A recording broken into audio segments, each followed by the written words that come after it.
Shalom. This is Vayichan number 3, an unbelievable program. I'm all the credit due to my beloved Rabbi Teragin. This is unbelievable, uniting people through Torah.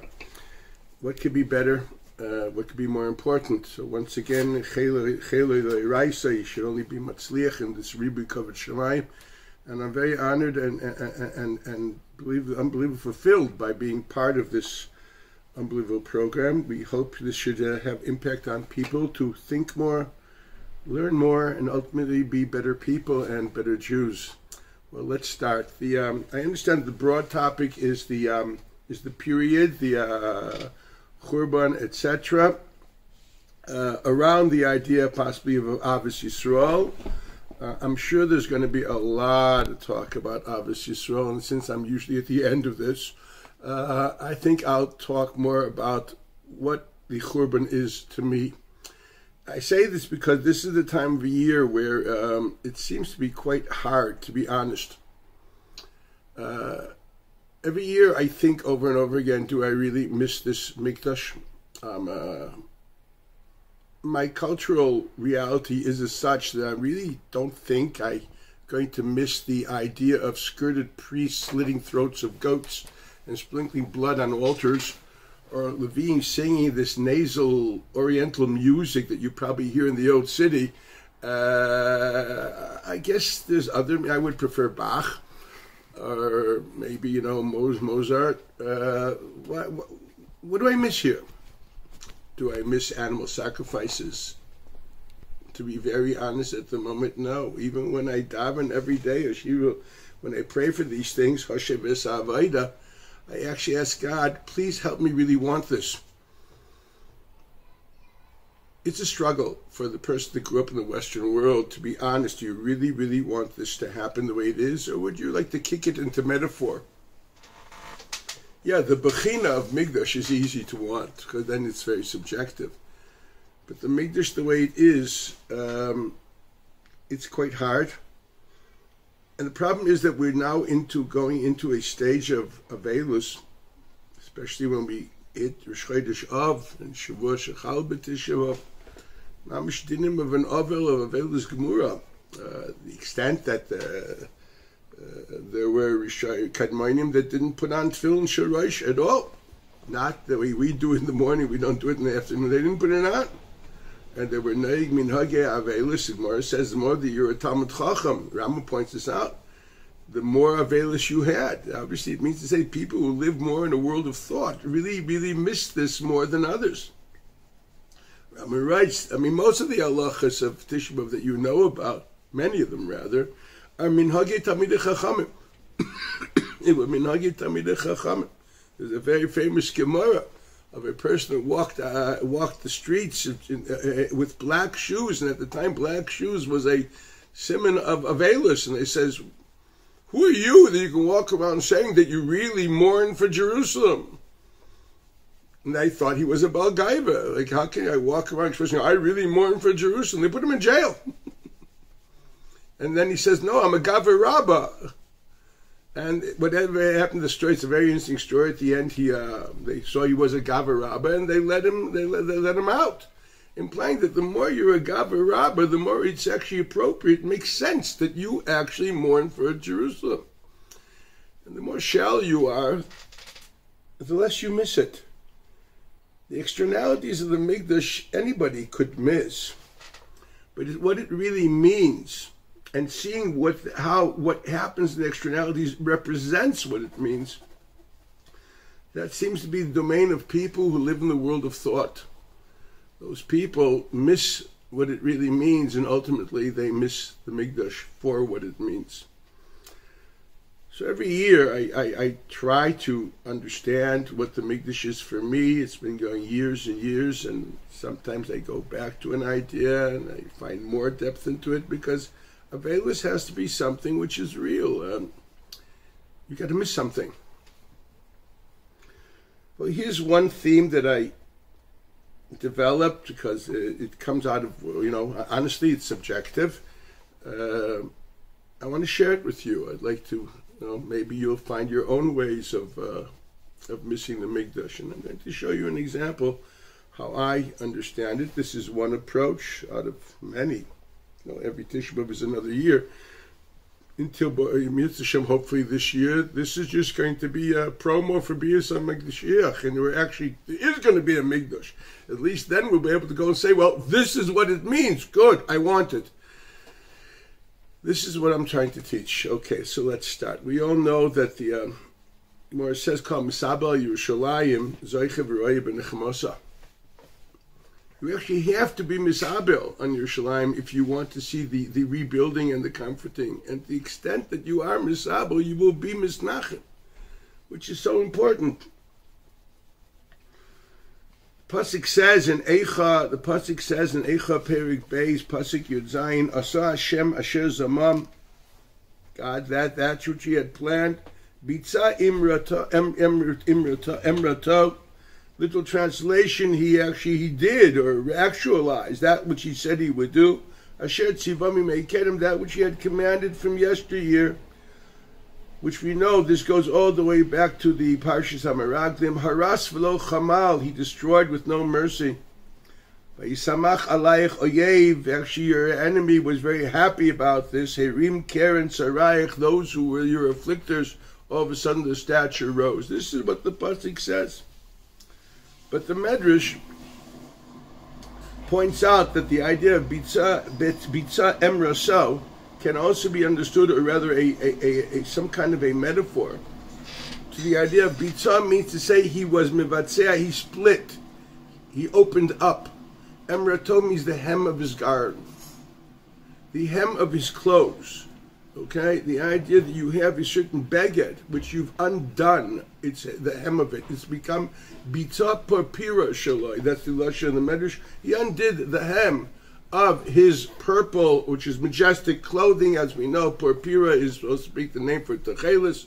So whether it's purple or it's dark blue, this we won't go into. That's a issue of its own. But whatever it be, bitza purpira shaloi, he undid his beged, implying, looking at the Mikdash as an idea of a beged, which naturally means it's something subjective. There is no beged like the other. For every beged implies the stature of a person. It's a Gemara that we all know.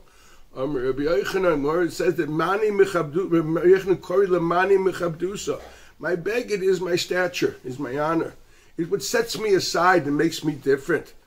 My beged is something which is supposed to not just protect me, but to express externally who I am. Very important. There are all halachas, what kind of a beged is proper for a Talmid Chacham. People don't learn this. It's so interesting to see how young people are dressed.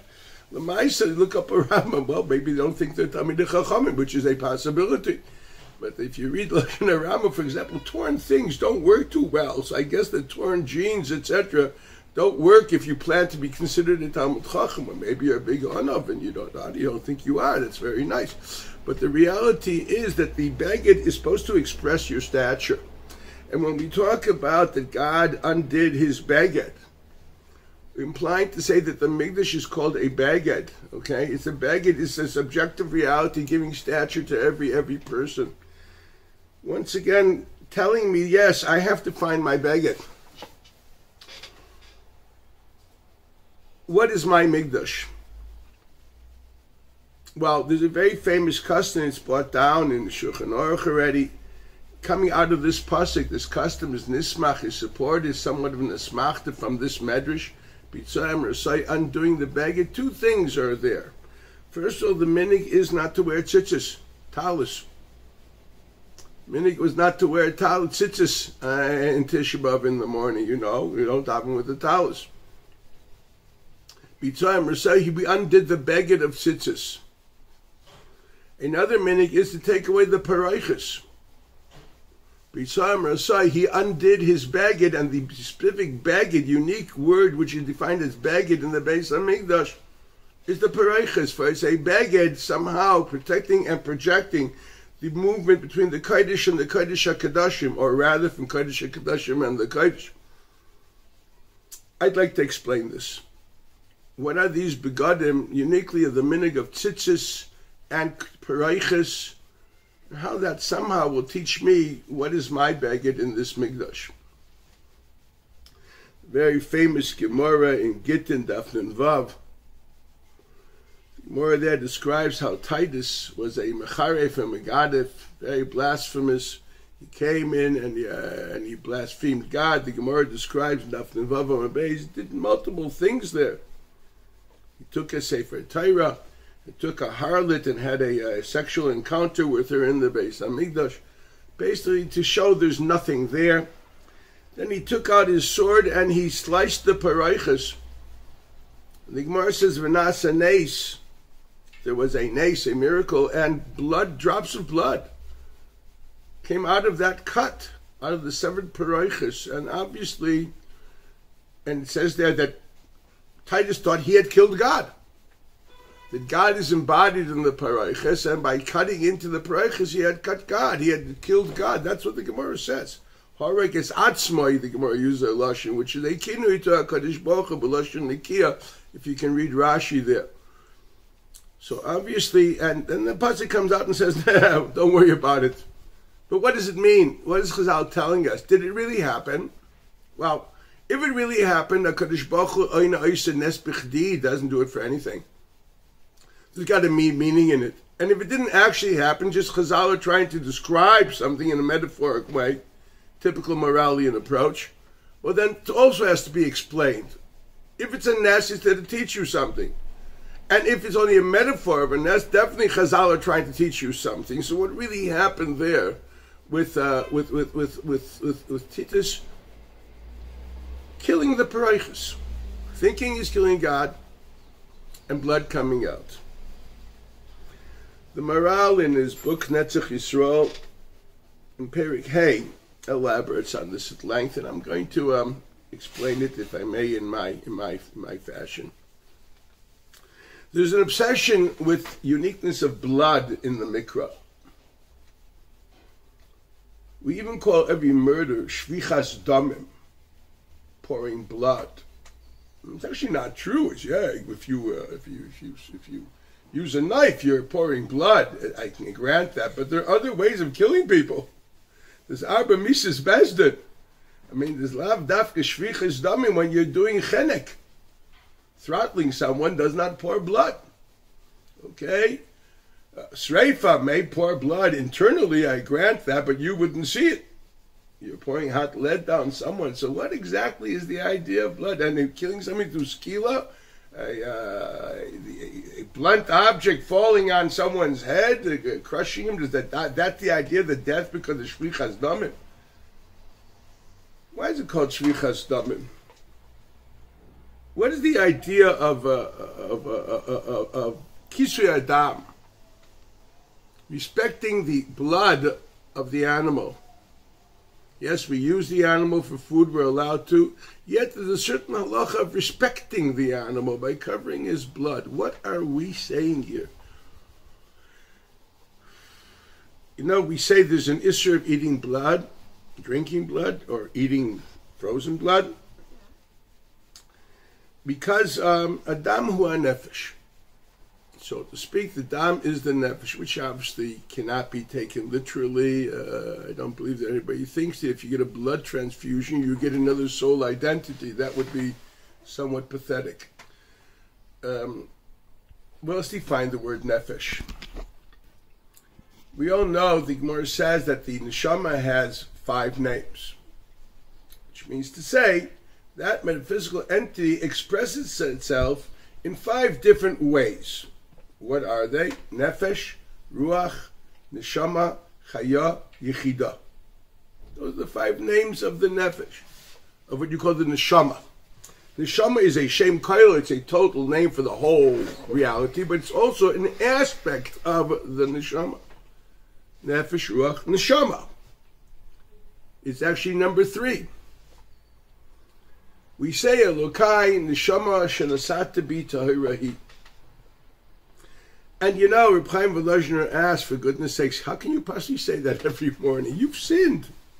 I mean, you said, you know, Vu Rachim Chaper Oven at Ma'ariv, and believe me, you said Vidui before you went to sleep.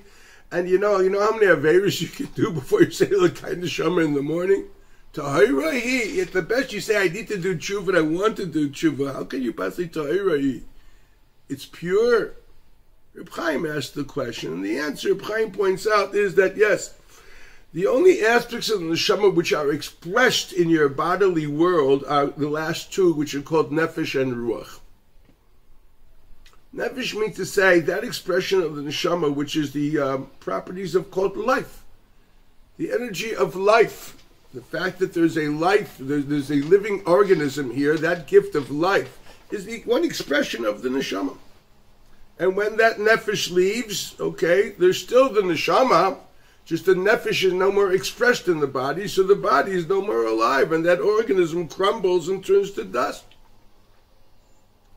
Doesn't mean there's no more nefesh. That aspect of neshama is not expressed through the name or through the action called nefesh.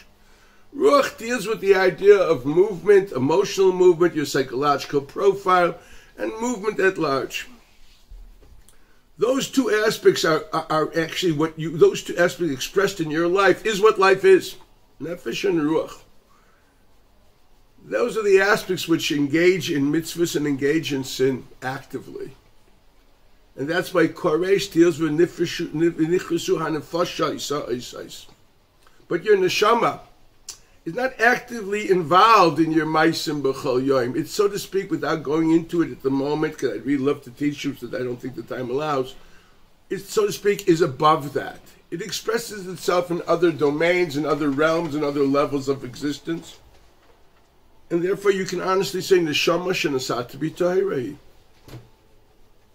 But your nefesh, okay, problems. Your nefesh is now when we say that the nefesh is the blood, what does that mean? Just as nefesh is nothing more than an expression of one property of the neshama, what would be the ultimate expression of the nefesh in the body? Well, the ultimate expression of life would be the constant rejuvenation of your cells through the nutrients which are constantly flowing through that beautiful stream called the blood. The importance of blood is a liquid, very nice liquid, interesting liquid, but the idea of blood being because it's the river of life. It's the old Mississippi in the days way back there in America. It's where all the steamboats go. Okay, it connects everything together. It brings food. It brings abundance. Dam is basically the river of blood. Is basically the river of the flow of nutrients, which will constantly rejuvenate your cells. That means you are a living organism. And when that blood stops, when there's no more nefesh, for whatever reason it be, that bloodline all of a sudden becomes nothing more than a bunch of murky, red, sticky liquid. It became meaningless. There's no more flow of nutrients because there's no more cells the cells are deteriorating. That's called your nefesh left. Shvichas damim means to say you have poured out the meaning of the blood. Not that you pouring out the blood is a metaphor. It means the bittul of its mitzius. That's what the Maral writes over there. Shvichas damim means to say it became meaningless. It is no more the stream of life. It's just a pool of liquid. Someone dies. Yes, shvichas damim. That's netilas nefashos. It's exactly what it is. Now you understand when we talk about that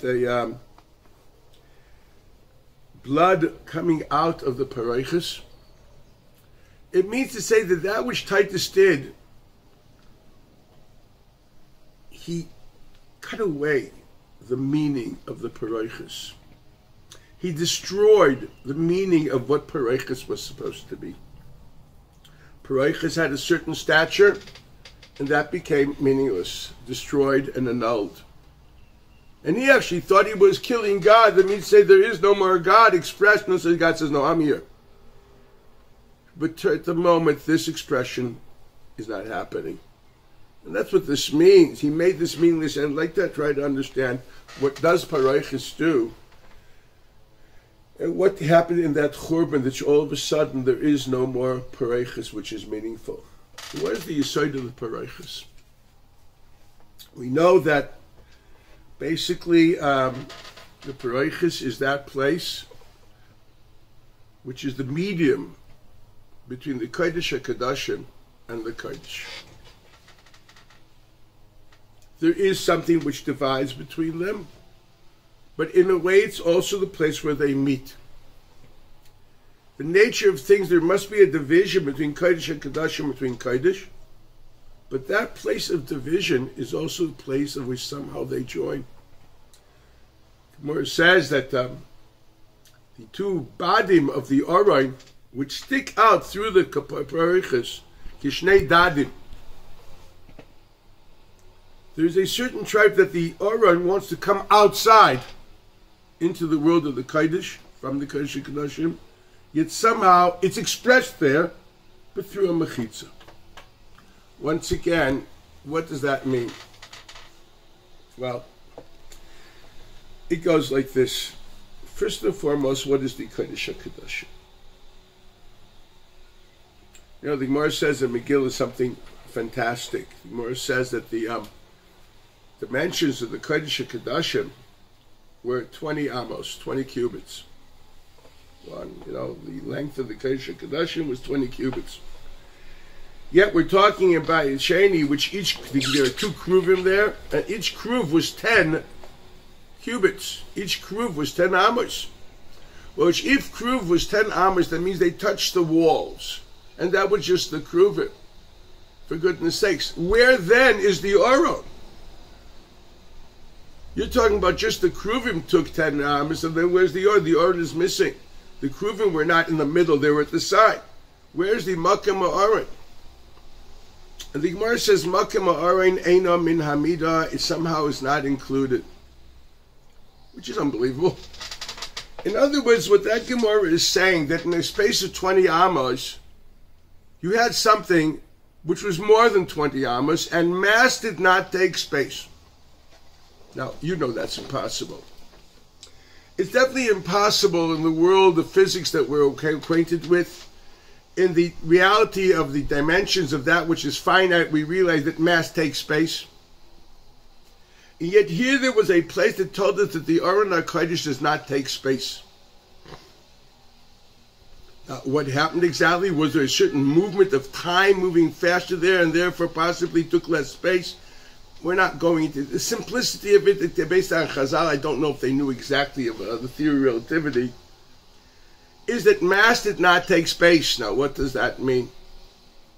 Now, there's a parallel to that. Where it says that one of the nisim in the Mikdash was Einin Tzvuvshrim Umishtachrim Revachim. They would stand very, very crowded. Like literally, 30 centimeters square, like a balata, as we call it here in Israel. Okay? And they were very, very, very, very crowded in the Azara. Yet when they had to prostrate themselves in the Shtachvaya, as you all do in Yom Kippur, everybody had space, which means a minimum daled amos l'kol echad ve'echad. Now, how exactly does this happen? Well, I always thought about this. Could it possibly be that they shrunk them, like that movie, We Shrunk the Children? I don't think that's what it says. Did the Azara extend itself miraculously? That wouldn't work, because how could B'ksav alai, his skill? No, that would possibly the Azara. The Azara has certain dimensions. So that didn't happen. Did they hover on top of each other like stacked airplanes? No, you need a ala ritzpah. How did this happen? The Rambam is very beautiful. The Rambam was bothered by this in Pirush HaMishnah of Avos and says it doesn't really, you know what the miracle says he was? The miracle was the Jews did not push. And each one waited for the other one to do it. It's not like, you ever go to like a bus line in Tachanam Merkazit, but you're one before the door and all of a sudden you're like 6 people in front of you. It's like the Charger Light Brigade, this to the right of you, to the left of you, and all of a sudden you're like 6th or 7th in line. Well, the miracle was that no one pushed. And we made one person bowed, okay, then the next one. So there's always room for everybody. That's a beautiful pirush, which I always teach, but some of the Gemara doesn't seem to see, it doesn't say that, because according to the Rambam, that would be called a miracle. A miracle the Jews finally didn't push, okay? But interesting, he had his view about the Jewish people, that to actually work, as a proper, nice Englishman, which says thank you and doesn't push in a queue, that would be a miracle. I guess he understood the Oriental, the Levant nature of our nation. But that's not the stump of the Gemara. Some of the Gemara seems to be very simple. Mass did not take place. What we have here is something frightening, you see, because miracles we understand are changes of nature, but within the confines of the relationship of the laws of nature. Yes, to change from water into blood is miraculous because they have a different molecular structure, and God will simply change the molecular structure of water and it'll become blood. Okay, a miracle, possibility. But the idea, even the idea of, I don't know what, man coming from heaven, it's a possibility. It does not defy physics. It defies the odds of things happening. It changes the laws of things, but it doesn't defy the basic concepts of physics. To say that mass does not take space, that doesn't make sense. It's impossible. And God wants to tell you that's not true. God wants to tell you that your perceptions of reality are a created form, defined by your senses and by your sensual experience of existence. You think about what you see, you think about what you feel, and also you translate it into ideas, and that's what you would call your laws of science. But reality is, this is also a created form. It's a created form of thinking. It's a view created by your experiences through your senses. I'll give you an example. Can you imagine if you'd only had the sense of sight without the sense of touch or smell? And you put a candle next to a mirror, and I would ask you, how many candles are there? What would your answer be? You would have no way of saying there's a candle and a reflection because you couldn't discern between them. They look the same. You can't touch, you can't smell. They are the same. Equals there too. It is only because you have the sense of touch and smell that you can discern the difference in the texture or the odor, and you can come to a conclusion that one is real and the other one is what you will call a reflection. Equals your language and experience of reality totally depends on how you internalize reality through the senses you have, through the tools you have, which they give you the way of understanding it, ultimately creating a perception of reality, and that's what we call reality. What God has just told you, you have a reality called mass takes space, and it is honestly true, but that's a created form of experience. It doesn't have to be. It's the will of God which chooses what will be and what won't be. This is God telling you, expressing himself, not God of creation, but the God behind creation, who willed creation, who thought about it, and then he decided to express himself in certain specific words and forms. But God, creator, prior to him expressing himself in forms, that's what's expressed in the Kodesh HaKadoshim. You know what it's like? It's like when you think there's so many ideas in your mind, but from thinking until talking, a lot of things happen. I know when I say a daily shir, sometimes when I walk into shir, my mind is still cooking, and when I finally say, I have to really write it again because it's something totally different. When you talk, you have to talk to your student body. Your job is to educate them, give them tools of analytical reading, conceptual analysis, textual analysis, actually forensic reading. You know, you have a job there. You want to make people who are thinking, feeling, profound individuals. Your job is not to throw out your feelings and your ideas, but to train people how to feel and how to think. Rather have the tools to feel and think on their own. So what you have in your mind is who knows what. What finally came into expression, that's something practical. And they're not, usually one does not reflect the other. The Olam HaMachshava is much freer than the Olam HaDibur. The Machshava of HaKadosh Baruch Hu is infinity. The Dibur of HaKadosh Baruch Hu is the source of finite. God made finite forms to express that infinite thought. The Gemara says that there's Asar Ma'amoros, the Mishnah in Pirkei Avos. The Gemara says there's only 9. The Gemara says, Bereshis Nami Maimehu. You know, Rav Nachman Bresler says in his Likutei Maran, well, if it's a Maimer, why doesn't it say Vayedaber? He said, no. This is the Dibur Shebemachshava. It's God thinking. The total picture of creation. And then the Dibur is practically how to realize that. So it's actually one big Oisius, Brias Ha'olam is one big picture. That's Bereshis. But it wasn't said. It was thought. We call that also Dibur, Vayomer Lahavdil, Vayomer Homen Beliboy. That's called thought. And then there's Dibur. The Kodesh HaKadoshim expresses the idea that a world of thought, what's really behind anything? It is there that you will find meaning and purpose of everything which is realized, if you know what's behind it and who's behind it. That's called Machshava. Kodesh HaKadoshim is the Olam HaMachshava. It's where God pre the worlds of physics. The thoughts, the ideas, God in his expression of self is not bound by the world of physics. But he said things. Vaydaber, Vayomer, Yehi Or, Yehi Rakia, and created finite reality in a certain form called the laws of physics, the laws of nature. The Paraichis is called Dvir. In that Gemara, in Gittin and Vav, it's called Dvir. Kodesh Kodashim is also called Dvir. What is Dvir? Dvir is the Lashon of Dibur. Gemara says it's called Shemisham Dibrois Yotzos. This is where the Dibrois come out. Where do the Dibrois come out from the world of Machshava? The Paraichis is that medium which can connect the world of Machshava to the world of Dibur. In the Kodesh, that's the world of Dibur. There are different kalim in which we serve God, whether it's the Menorah, whether it's the Shulchan, or either further into the Mizbeach HaOlah and the Mizbeach HaKteris. These are forms.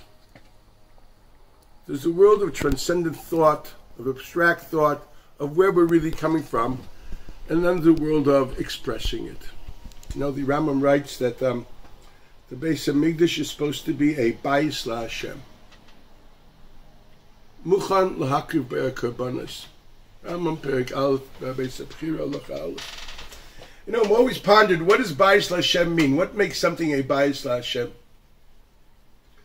Well, the Tosefta writes in Zvachim at the end that the definition of a Mikdash is not the Mizbeach. It has to have an Orain with the Luchas.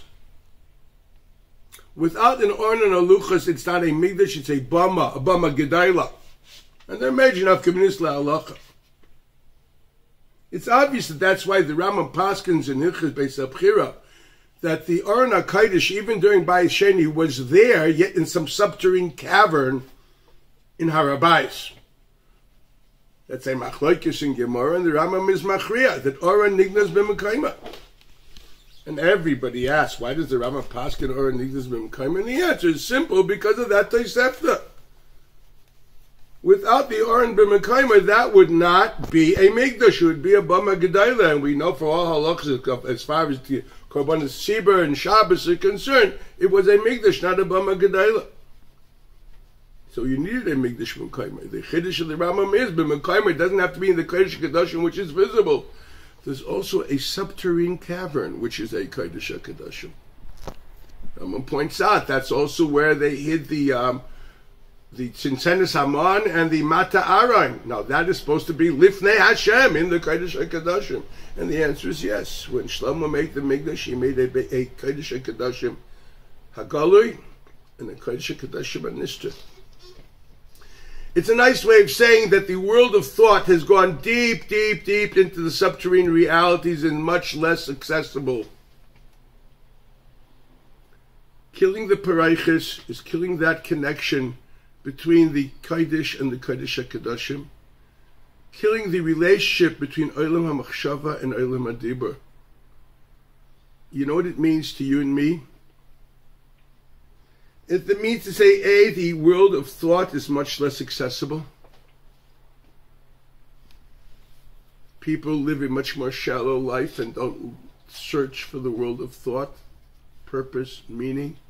We're so busy with food, clothing, and shelter, and we never ask why, what for, and where does this lead to? And how does this justify existence? Not only that true, not only is there a very big gap in what we would call the search for any truth, and people love living externalities. I'm talking even in Torah and mitzvos. They, so to speak, can be very shallow. They don't express any true ideology. Oh, they may express emotions. People love jumping, singing, and clapping. They think they stand on the roof of some yeshiva in the old city. They're close to God. I remember once we had a Lava Malka on a certain rooftop in Jerusalem, the old city, with the singing and the dancing, and the guys were Amish, their eyes were rolling. They felt they were close to the Lord. So I told them, when I was a kid, there was a newspaper in New York called the Rolling Stone. Al Shem, a certain group of very famous or infamous singers, Mick Jagger, etc. Rolling Stone. So I remember when I saw, I'm talking really a kid, like 10 years old, and 11, and there was an advertisement. It says, when you go on, we'll cremate you, and we will put you in a capsule, and you will put you somewhere, we'll orbit you around the globe, and you will be close to the Lord. So it says, let me tell you, you guys on the rooftop singing, I was close to the Lord, as that ash in a capsule. Just because you feel something doesn't mean it is. You're close to your nervous systems. Your images, are they real? When you're close to the Lord, if you live, think, walk, and talk His ideas, then you're close to Him. When your thoughts are the thoughts of a HaKadosh Baruch Hu, His Chachma, and through His mitzvahs, etc., you're connected to Him. When you live His values, when you live His purpose, when your will is His, Aseh Ritzoncha Ritzono, when it's one, then you're close to HaKadosh Baruch Hu. One has to know that. And we live in a shallow world which is very sensuous, which everybody wants to feel close to something. I got a small feeling they're closer to their toes than they are to HaKadosh Baruch Hu. I've seen people singing and dancing and clapping, but nothing changed in their lives.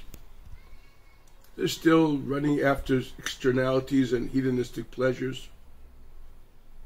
That's not Kirvus Hashem. That's not Tveikus Hashem. Something happened. Bayis Hashem means to say, the Rambam writes in Moreh Nevuchim, just like every Avodah Zarah had a temple which they would put the artifacts which express the inherent values of their faith. And they would meditate on those images. And through that, meditating on the meaning of those images would cerebrally really get close to the values and the ideas. That would be a closeness to their images. Then they would do their sacrifices. So lahavda, we have the same thing. We have a Bayis Hashem, a place where there is the Orai, where you have the God of the covenant, your covenantal relationship with God, which supersedes the laws of science. It's Malkam Oren Eina Min Amida. You connect to that. You connect to the world of thought of God pre-creation. And what is this God? What does He want? Why did He do any of this? Who am I in this big plan? And then after you've connected to your inherent value systems, you've tried your best at whatever stage you are, Sheritzancha Shebi Ritzonai. Then you express that in the Muchan L'Hakriv HaKarbanos. Then you express that in Avodas Hashem through Karbanos, Bismanazah through Tefillah. And Chogigim Elav Shalish Panim B'Shana, then the nation as a nation who has experienced this covenantal relationship, who has meditated on its values, expresses itself through a national experience of us all converging on Har HaBayis. But it has to first be a Bayis Hashem. There's got to be an Orain, and a relationship between an Oren and an Olam HaKarbanos, which is the Paraychus. Let's go to tzitzis for a moment. What are tzitzis? Well, as mentioned, we know that the tzitzis is based on the idea there's a beged. And we know that, as I mentioned, the Gemara in Shabbos, that mani mechabdusa, the purpose of a beged is to covers your body on one hand, protects it, and through that, sometimes covering in a certain way, expresses your stature. And it seems to be that there are fringes in that stature. The tzitzis are basically tzitzis to your persona. The Gemara says in Shabbos, Daf Chof Hei Amud Beis, Rambam paskins it la'alocha in Perik Lamed Hilchos Shabbos. Kach haya minhagei Reb Yehuda bar Ilai Erev Shabbos. This was the custom of Reb Yehuda bar Ilai every Erev Shabbos. Mivim le'areva mleya chamim. They would bring a pot full of hot water. V'roich is panav yadav v'raglav. They didn't exactly have baths there or showers, so you would clean his face, his arms, hands, and his feet. Misatef, he would then be misatef, which means to say, the Rambam is going to point, v'yoshev b'sadin am tzuyotzin. He would sit in the, equals a talus, a wrap of white wrap, sadinim are usually white, with tzitzis in them. V'daimel a malach shem tzvakas, he would look like a malach shem tzvakas. This is what he did. Wore tzitzis, l'chavit Shabbos. You know, the Yemenites still have this custom of Kabbalah Shabbos with talis. Sometimes it's a pity, I feel, why we have this. The Rambam says this, la'aloch in Perek Lamed Hilchos Shabbos Halacha Beis, Ezu covered. What is the covered of Shabbos? Zeh shamru chachamim, chachamim taught us, mitzvah la'odam, we are commanded, l'irchotz panav yadav v'raglav, once again to cleanse our hands, our face, our legs, b'chamim, b'erev Shabbos, mipnei kavod Shabbos. Obviously reflecting that Gemara that we just mentioned. Umisatev b'tzitzis, again that Gemara, v'yoshev b'kavod roish, he sits heavy-hearted, seriously. Miyachel, and awaiting, l'hakbalas pnei Shabbos, to finally meet Shabbos. Certain halach of Yoshev b'kavod roish, miyachel l'Shabbos. To remember, as a child, we had that minhag at home. We would all get scrubbed up and dressed. Wow. A few hours before Shabbos, all sit in the living room with my father and mom, and we would all sing Shir HaShirim together. And then we used to have our, what you call the kugel of Erev Shabbos and a cup of tea. And then we went to Kabbalah Shabbos and Shul. There was a certain feeling we are waiting for Shabbos. The story goes about the Brisker Rav. He lived in Jerusalem in Rehov Yeshayahu Press, right next to Strauss. Now that's the Brisker Yeshiva of Rabbi Avram Yeshua. Well, that used to be a small building with a porch. I still remember it. And every Erev Shabbos, like an hour before Shabbos, the Rav used to sit all dressed up and just sit on the porch. And they once asked the Rav Zechron Levracha, what is this? He said, some for a Rambam. Yoshev b'kavod roish, miyachel hakbalas pnei Shabbos. I'm waiting for Shabbos. You know, there is I want us to understand the depth of this. What do you mean you're waiting for Shabbos? So we know there is a custom to say Shir HaShirim Shabbos, Erev Shabbos, as I mentioned. And where's this coming from? So here I'll tell you something. Shir HaShirim Erev Shabbos, wearing tzitzis Erev Shabbos, Yoshev Mitzapel the Shabbos, what's all that? Ramban says in Pashas Kedashim on the pasuk Shabsaisai Tishmeiru Mikdashi Tiro. Soter Ramban, when it says in Mikdashi Tiro, it does not mean the temple on Moriah. Rather, it means the temple of time called Shabbos. There's a mitzvah of Yiras Shabbos, the temple of time, which we understand meaning very simply. If the temple is the place where you focus on that God of Machshava, well, Shabbos is the time that you do it.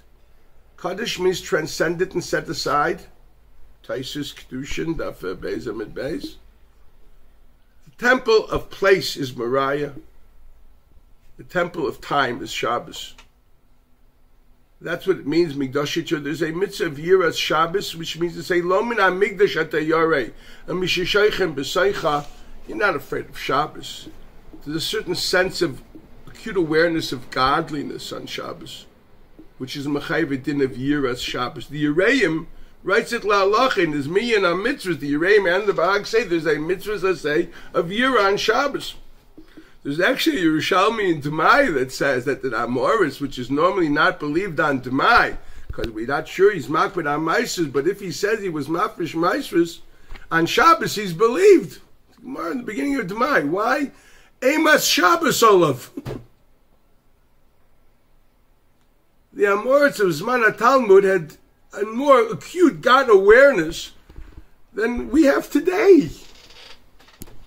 Emas Shabbos Olav. It's frightening. Kabbalah's Shabbos is Kabbalah's. You're going to meet God. You're going to meet God, and when you meet God, you're now, what does this mean to meet God? Again, to introduce yourself into God awareness, to move away from the world of thought, the world of action and speech, and move into the world of thought. Contemplate not what you're doing, but the whys. That's what Shabbos is. Shabbos is not a day for, having parties. Some people think Kabbalah Shabbos means to say it's some, sing and clap again. No. Shabbos is a time of thought. Meleches machsheves asra Torah. Which means to say that Malacha and Shabbos is defined by purpose. You may be carrying a big pot in the Rosh Hashanah, but all you have in there is a small little pea, which is not a shir haitzah, your butter. It's not called eitzah. But you have a big pot. No, that pot's purpose is a small little pea, which is not important. Don't you see, we do not look at externalities, we look at what they mean, what they're for. That's the world of Shabbos. That's meeting God on Shabbos. Delving in the depths of why, what for, where from. What does it really mean? Well, then there's a halacha, yes, you should be yoshev and mitzapeh lekabel pnei HaShabbos. And so interesting that that's exactly when we know we have this minhag of saying Ashir Ashirim. You know why? The Zohar HaKadosh writes in Truma Kuf Mem Gimel, Yom Dizgal Shiras Adar, the day that there's the Gilui of this Shir of Shir Ashirim, Shlomo HaMelech, Hu Yom Nachta Shechina La'ara. This is exactly the day when the Shechina revealed itself first time in the Beis Hamikdash of Shlomo HaMelech. Pasuk says, "V'la yachlu hakohanim lamed l'shas," etc. My taima begin ki meloi kvoid Hashem is based Hashem. Bayu yoyma mamish, and that day exactly, when Shechina was mizgala in the Kodesh HaKadoshim of the Bayis Rishon, is galis tush b'chada v'omra Shlomo Baruch HaKodesh. That's when this was revealed, Baruch HaKodesh. Shir Shirim, without going into the analysis of what it is, it'll take me too much time, is the song of Gilui Shechina. It is the song of man's constant quest for knowledge. If you look at Shir Shirim, it's frightening. It's not the song of a realized reality. It's a song of an unbelievable, even frustrating, but constant quest for proximity. I need to meet you. I need to be with you. That's the song of Gilui Shechina. We take nothing for granted. We need more, and we always know we don't have enough. I need to live a world of thought. I need to live a world of values. I need to find Kivus Elokim Li Toiv. I need this. Read Rambam in Hilchos Tshuva Perek Yud, how he describes what an Oyev Hashem is. In constant quest of trying to understand God and be close to Him in His mind, equals in His thinking and His values. There's no physical proximity with God. It all lies only here. As the Tanya writes that the Makei Mishkan, that which is revealed, your nefesh elokis, is not your heart. The godly aspect of your soul is revealed in your world of thought. It's in your moyach. If you ever say the Yiratzin before tefillin, It says that you want to be mishabed es hamoyach, it's a neshama shebemoichi. Your connection to God is your capability of thinking, transcendent thoughts, and connecting to them, realizing them, walking, talking, and living them. That's what tzitzis is all about. Why dafka tzitzis on that day? Well, because tzitzis, as the Maral writes in Nesiva Avoda, expresses the purity of the body. The stature of tzitzis is gadim levanim. You've walked away from taivas, you walked away from externalities, and you're translating your life into God awareness. You take the beged lavan, and you put tzitzis there which remind you of what? You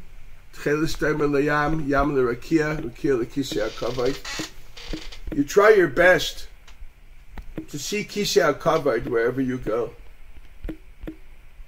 We aspire to a vision and understanding, which when we look at anything, we try to think of where it's from. You know, the Gemara says in Amoritz is not allowed to eat basar. So sometimes I hope that maybe some butcher shop should decide to give a bechina in Shas before they sell your meat.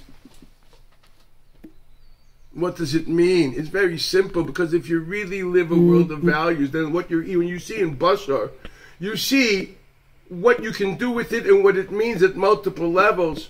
It means you're going to take these nutrients and you're going to translate them into an unbelievable world of maisim, taivim, etc. Wow, that's the person who has the right to eat basar, because you're using it for getting closer to HaKadosh Baruch Hu.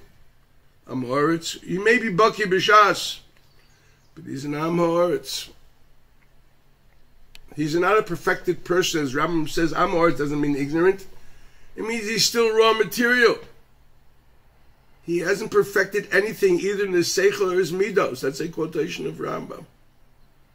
He's still living in the murkiness of temporal reality. Why should he eat basar? Bisur the Torah is there for creating bigger chachma. If you plan to eat Bisur the Torah just for taivas, oselecha basar. Wasn't given for that. Wasn't meant for that. It was meant for someone else. Meant for people who are striving. The song of Shir Hashirim. That's what tzitzis is. Tzitzis is the beged in which we're mekabel pnei shechina.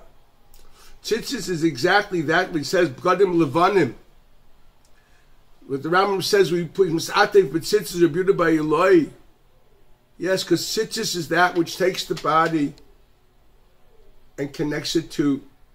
Actually, it's on the fringe, equals it's in your subconsciousness. You're connected to the God of thought, the God of values, not just the God of actions and words and feelings. So you understand that the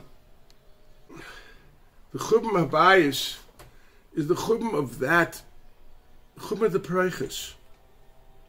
Meaning of tzitzis. It's that which somehow existed, which made the struggle of trying to really live and realize my values, and to walk away from the shallowness of my Western society, and actually be a real Mevakesh Hashem. You know the frustration of a person which tries, and it's almost Sisyphean, you're walking up and you're falling down? How frustrating it can be that you really want something and you work on it, and somehow you always fall back into the shallowness of the world that you grew up in. I repeat, people take a shortcut.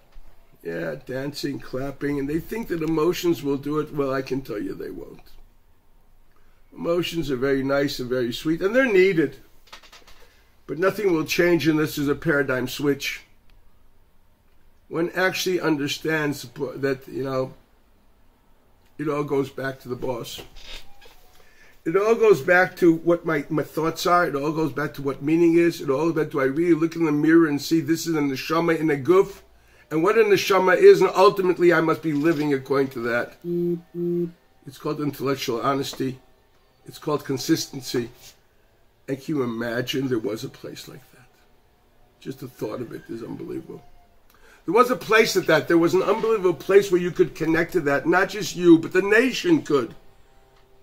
The nation could meditate Makav Karbanis and then Chagigim Elav Shalish Pamim B'Shana. You live in a society which has lived that way or strived for that. And all that's gone. And you feel like, oh, how much you miss this. You miss this terribly. Sometimes I think about this on Purim, and that's a good reason for getting drunk. You want this to happen already. So on Purim, you think you're going to do a shortcut, but the truth of the matter is, there are no shortcuts. And you want the Sechzana Einenu B'Shuvcha L'Tzion B'Rachamim, have Rachmanus.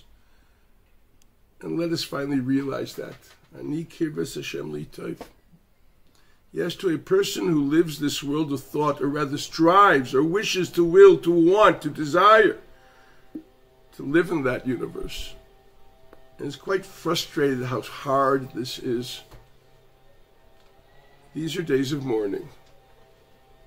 You're mourning for the hardships that you endure to be consistent, the constant failures, and thank God you don't give up.